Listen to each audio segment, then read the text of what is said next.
and it is all orientated the right direction, and all the valleys are in the right places, and so on. And of course, it is all built from the Jerusalem stone. In the beginning, when he built it, it was placed sort of in another area of Jerusalem, in a hotel, at the bottom of their sort of garden. And then when the hotel sold off that whole bit of land to build, for apartments and so on, they had to find a new home for the model. And so they actually moved it just a few years ago. Literally, they picked up it in slices, and the museum offered it a home over here, which is great because it's a nice place to have it. And also it kind of represents what the old sort of state of Israel, that is when the temple was still standing, the destruction of the temple, that is basically the end of the state of Israel. And here it's right opposite the area of the parliament where we were, which is the new state of Israel. So it kind of fits rather nicely. And after we leave on the east side of the model and make our way down to the desert, Qumran, and where they found the Dead Sea Scrolls, because that little building over there that looks like the Hershey's Kiss is actually the shrine of the book. It's got the water playing on it, and the scrolls are housed inside there. So we'll leave the corruption of Jerusalem and we'll go to the desert to the shrine. So to the community that was writing, copying the scrolls. So the actual, the model,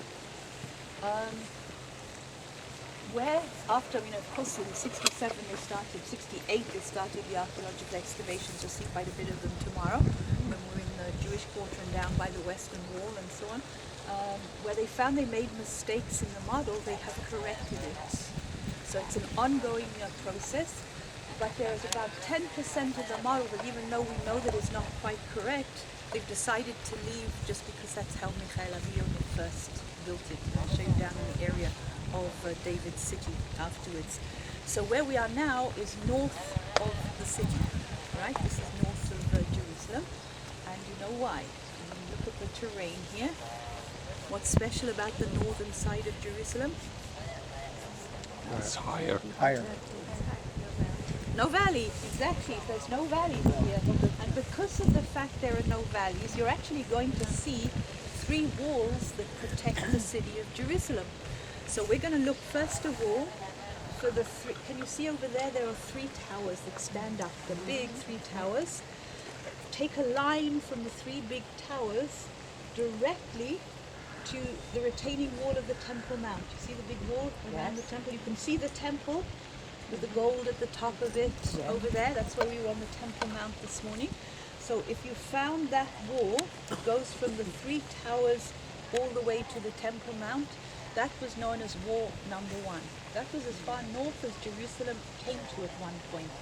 And then people started, they can't develop the city in the areas where the valleys are because the valleys are the natural protection. The only way they can start to develop the city is to go further north. And so they start to build outside the city wall. And then you can see there is a second wall that comes all the way around like that. Okay, the one that we're looking at. And that is known as wall number 2. And that was the wall that we basically drove this morning when I said look at the Damascus gate, remember, which is on the northern side. And that gate that you can see in front of us with the two towers, right, that gate corresponds to the area of the little gate that you saw underneath the present day Damascus gate. Right, that's still in the same place. The Roman gate is underneath the present day Turkish gate. So that gate is in the right place, all right? And then we drove around the wall this morning, and I told you if you look in through the little bit of a crack where the bus station is, you can see a rock which is known as Golgotha. Did you all see that this morning as we went past it? Well, we're going to be there, we're going to be driving past it loads of times, so you will see it. But can you see this little rocky outcrop over here? Got that? Oh, yeah. Little rocks? Yeah, you see that little pile of rocks? That is exactly what we were looking through where the Arab bus station is today. All right? Okay? Got it? If you haven't got it, make here. You see some little rocks? That's Golgotha. Little pile of rocks, just there. Little ridge of like a little bit of mountain. The sidewalk and then come this way. Yeah, okay. So you've all got it because it's important. If you understand Jerusalem on this model, you will understand what goes on in Jerusalem. So don't be shy, don't be embarrassed if you can't see it. I never saw it when we were learning it in the guide course till about 20 times after the guide was showing it to us, so you don't have to worry about it. I was totally dumb. So there is the area of the rocks of Golgotha. Okay, so keep that in mind for the moment. But then, of course, the city started to expand, and more people were living in Jerusalem, and they couldn't fit in the city as it was, as far as the second wall. So you see what happened. They moved outside the city once again, and they started to build really beautiful homes and villas, and you can see that they all had little water systems. If you look in the little yards, you see the little wells, water systems built that collected the runoff rainwater and so on. All these houses were where I told you this morning where the tram was. When we saw the tram going through, and I say they had a real hassle building that, the lines of the tram, because they kept finding these Roman villas, and they kept having to stop and excavate the villa before they could continue building the tram. So this is the area of the third wall. And in the year 44 AD, a guy by the name of Herod Agrippa, grandson to Herod the Great, said it's not safe to live outside the city wall. And so he built this wall. Okay, this is the third wall. And Jerusalem as a walled city never came as far north as this again. The furthest north that the city comes today is as far as the second wall. Now, what is important to understand, I've shown you the little area of Golgotha over here, and that is the area of the Garden Tomb. Understand that the crucifixion takes place somewhere around 30 AD. This wall is built 14 years after the time of the crucifixion. Because it is very important to understand that no crucifixions and no burials took place inside the walled city. So at the time of the crucifixion of Jesus, this would have been outside the walled city. So even though you see it here inside, this wall was put here in 44 AD. Okay, that's clear? Now, understanding about crucifixion, and what are we looking for? First of all, it's got to be outside a city gate, a major city gate. So the major city gate in this area, of course, is what corresponds with the present-day Damascus gate, the gate that faced north towards Damascus. We know that we have to look like for a rock that looks like a skull. So you'll see this one over there. If you look at it, when we do look at it from the Garden Tomb area in the garden, you'll see we'll just stand there and take pictures, and you can see the skull. And that's what Gordon of Khartoum saw, a rock that looks like a skull. And you've got to have a place of rolling stone tombs, because they had family tombs in those days. And so in that area, you're going to find all those things. It's outside a major city gate, a rock that looks like a skull, and it's got tombs that were rolling stone tomb cemeteries. So, okay, fits the spot. That's good. And you have to understand that, all the movies, if you've watched Mel Gibson's Passion or whatever, and you've watched about, crucifixion and everything, when you look at the artwork, you always see those three crosses on the top of the rock, right? Or on the top of the nice green mound that everybody paints, etc. And it's sort of over there somewhere, and you're looking at it over there in the distance. You have to understand that the Romans did crucifixion right on the road, right close to the road, as near to the city gate as possible. And they were an example of what should happen to you as a non-Roman citizen if you did anything against Rome. Okay, so it's not up high on a cross that's sort of over there and up high. The cross is the same level as you are. And in this country where wood is kind of scarce and rare, usually they used either a piece of tree that was already there. Sometimes it was still a live tree they just used. They just hung you up on the live tree, and they would kind of fold you onto it. Completely different from any artwork that you might have seen. And in the museum they actually have a heel bone that they found. It's the only one ever found in the world with a nail still in it from someone that was crucified, so you can tell exactly how the nails were put in. And the heels were actually pinned to the sort of central part of the cross. And the crossbeam was the only bit that the prisoner carried. Right? He doesn't carry the whole cross like you see them lugging around in the movies and so on. No weight. And prisoner ever carried a piece of wood that's big enough to be put on. They carry the crossbeam. The upright is always in position. It's always on the road. And as you walked along the road, you looked into the eyes of the people that were being crucified. And you understood the suffering and so on. They were on the same level as you are. So what you have to picture is that the crosses would have been down at the bottom of that rocky outcrop and not somewhere at the top, okay, and at the same level as you are. So we've seen that bit. Now we're going to go around the corner over here. And if you don't understand something, no, really make sure that you stop it.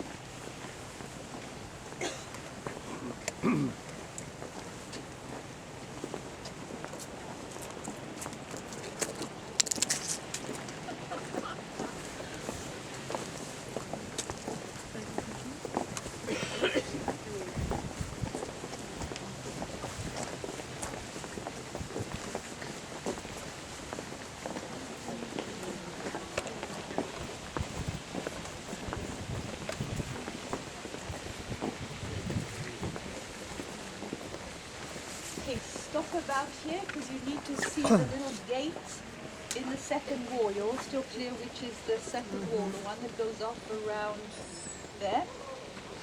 And you've heard me talking about the Church of the Holy Sepulchre and the fact that in the year 1009 the Muslim Caliph of Jerusalem destroyed the tomb of Jesus inside the Church of the Holy Sepulchre. But I've just told you we talked about the area of the garden tomb and so on. So now it's, you know, what are we talking about here? You have to understand that in Jerusalem there are two places to remember the crucifixion and the burial of Jesus.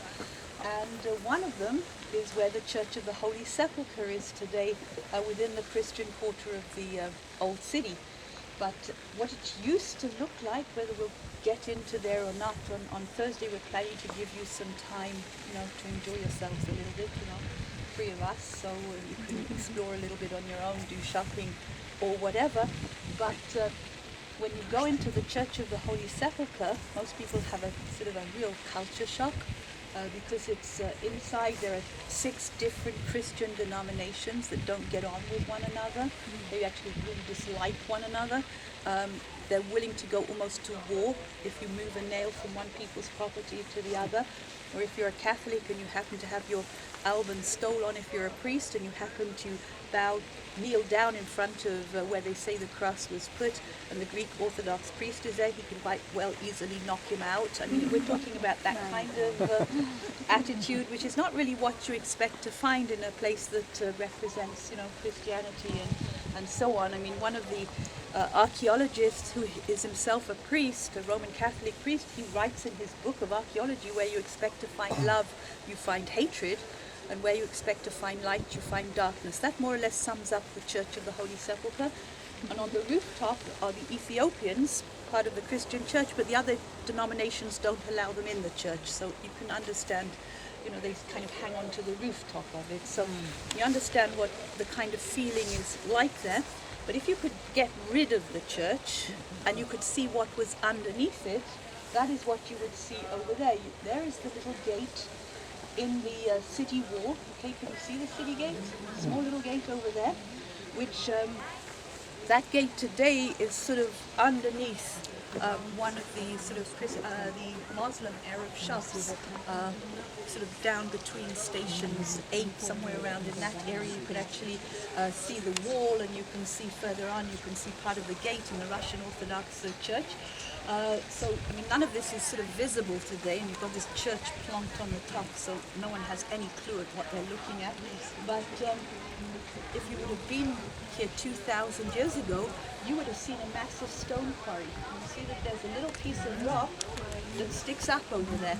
All the way around it is a big stone quarry, and it was actually a stone quarry that was cut in the first temple period. And they used this limestone there for the building of Jerusalem.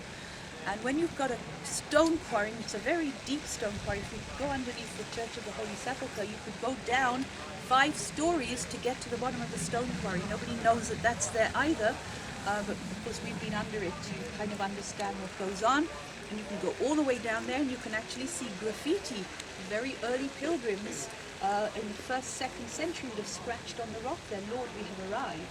Okay, so we presume that there were eyewitnesses to the crucifixion, and these is very early remembrances of something happening in that spot. Anyway, down in the stone quarry, it's a perfect place to cut family tombs, because somebody's already cut the rock this way, so all you now have to do is cut these family tombs with a rolling stone. And underneath the Church of the Holy Sepulchre, you've actually got a rolling stone cemetery dating from the exact right period, 37 BC through 70 AD, so that's the dates that we're kind of looking for. The tombs fit the style that we're looking for. And then in that stone quarry there was a piece of rock that was such poor quality limestone that every time they tried to quarry it, it fractured and they couldn't use it for building, so it got left there. And if you could lift the whole church up, you would actually see that that rock looks like a skull. Alright, so you've got the exact same things as both places. You're both outside a city gate, a main city gate. This one led you to the west, to the seaport of Jaffa. You've got a rock that looks like a skull. You've got a rolling stone tomb cemetery. I mean, you've got everything that you kind of looking there that you need to be. And of course, the big question is, well, which one is it? It doesn't matter in the slightest. Faith is on the fact that the tomb is empty. Basically, you know, who cares? You know, that's how it is. We might be wrong with both of the suggestions, but just so that you should understand that there are two places, because it's talked about, and you know, sometimes people get confused, and you know, which one do you think it is? It doesn't really matter. You know, the garden tomb is a much nicer feeling in there, and that's where the Protestants remember, you know, the crucifixion and the burial of Jesus. If you're Catholic or any of the Eastern Orthodox churches, you're going to go to the Holy Sepulchre. Doesn't matter, okay? But just to understand the two places, of course, they're both outside, you know, the walls of the city. And so we'll go to this bit just a little bit further along, over here.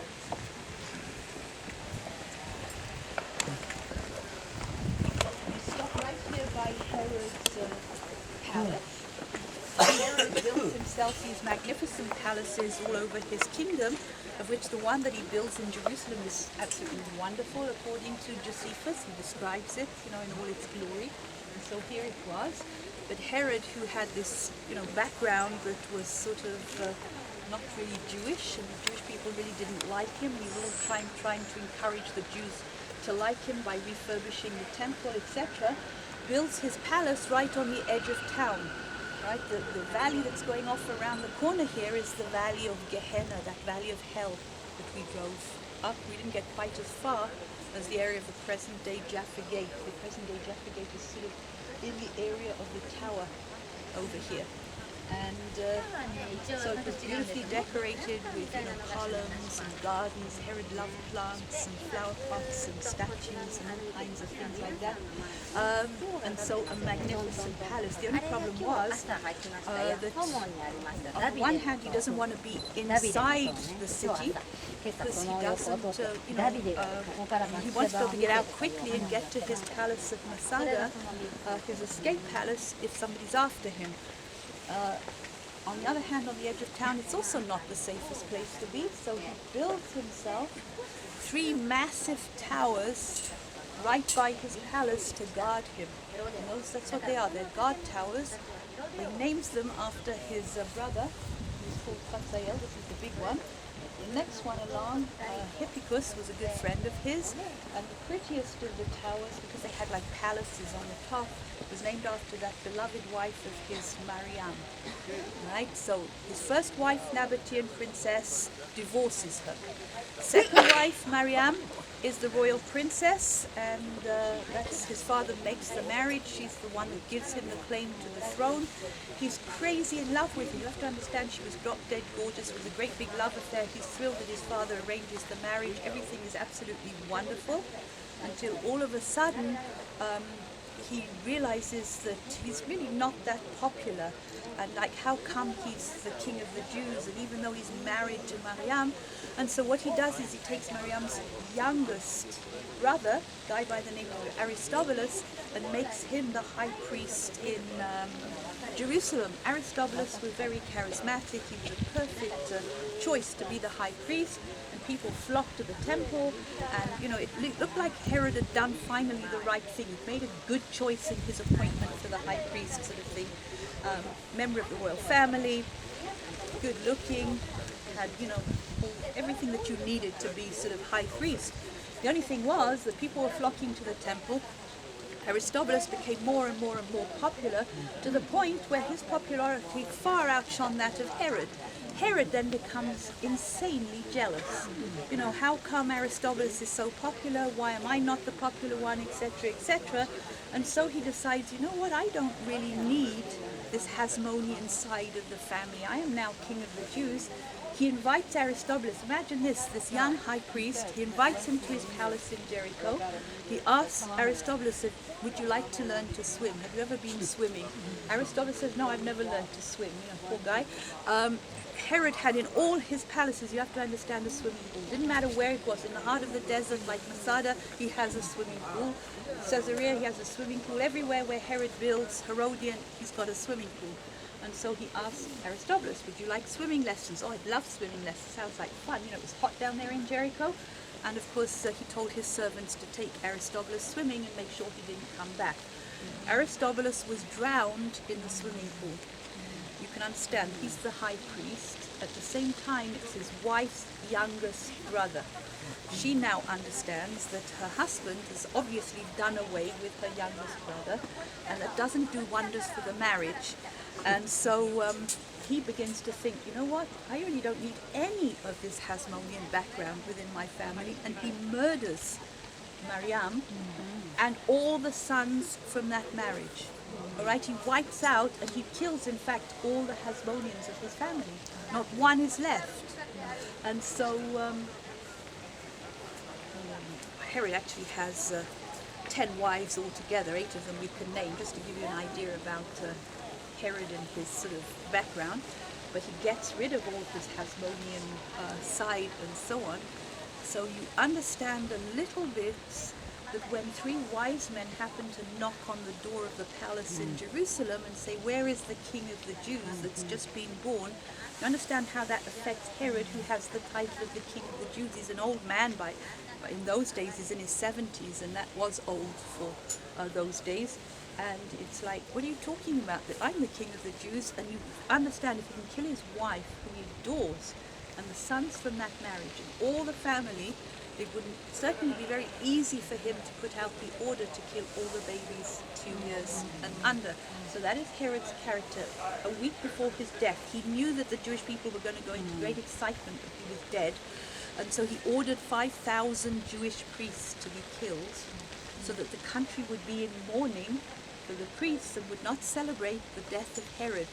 Fortunately, Herod died before the edict was went through, carried out. So just so that you should understand who this Herod guy is. In fact, he was so devastated after he killed his beloved wife, Mariam, that he had her preserved in honey. And that's all, in all seriousness, he did. So don't call your wives honey. No, seriously, maybe that's where it came from. Wow. I don't know, but Give me an idea. but anyway, that's just a little bit about Herod and his paranoid sort of personality. I mean, he really was a bit Crazy. sick and exceedingly cruel. For him, it was no big deal to have people murdered and got rid of and so on. So understand where he's coming from. So anyway, he's right on the edge of town. The towers are there to protect him, and all the way around was the area of the upper city, which was where the priestly families lived. So tomorrow when we're in the Jewish quarter, underneath the present-day Jewish quarter are the basements of the houses that you can see here. And they lived like the Romans. They had the most beautiful villas, with the columns, and they had beautiful mosaic pavements. They didn't have anything but floral designs. They didn't put human designs. That would be against, anything that was Jewish. You mustn't do that. They wouldn't have had statues in these homes of the Sadducean priests, but they certainly lived on the same standard as the Romans. They had the best view up here of the temple, and they had the best breezes from the Mediterranean. All right, and so this is your Valley of Gehenna as we go off around the corner.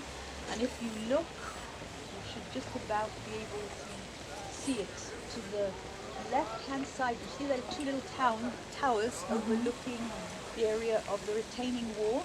Just to the left of it, you should be able to see a red arrow. See a little red arrow? Do not get yourselves where you can see that little red arrow. It's more or less, if you count the sort of what looks like columns in the yes, I see stonework, 1, 2, 3, 4, 5, 6, 7, 8 across. It's between 8 and 9. All right, that is the area of the western wall that exists today. All right, so when we went up that funny sort of ramp to get to the top of the Temple Mount, and you look down at the western wall, that's what you were looking at. That little piece of wall over there. But we'll be down there tomorrow, you'll see it all and so on. All right, so we'll go around the corner. Hard for you, thought.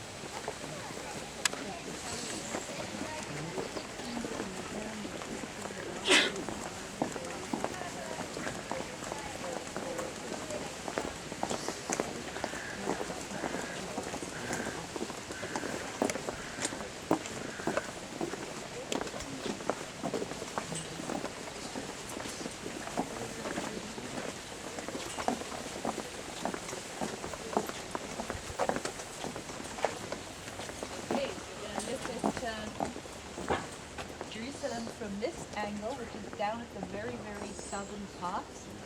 And this valley, all the way down here, is the Kidron Valley. Okay, because it's important for you to understand the valleys. If you've got the valleys of Jerusalem, you've got Jerusalem. So this is Kidron. The valley that follows along the edge of the retaining wall comes down through here. Okay, you can see little bridges and so on. That is the Central Valley or the Tyropean Valley. And this valley that goes off around the corner is the Valley of Gehenna, the Valley of Hell. All right, this one. So now you've got these three valleys. Now, when Jerusalem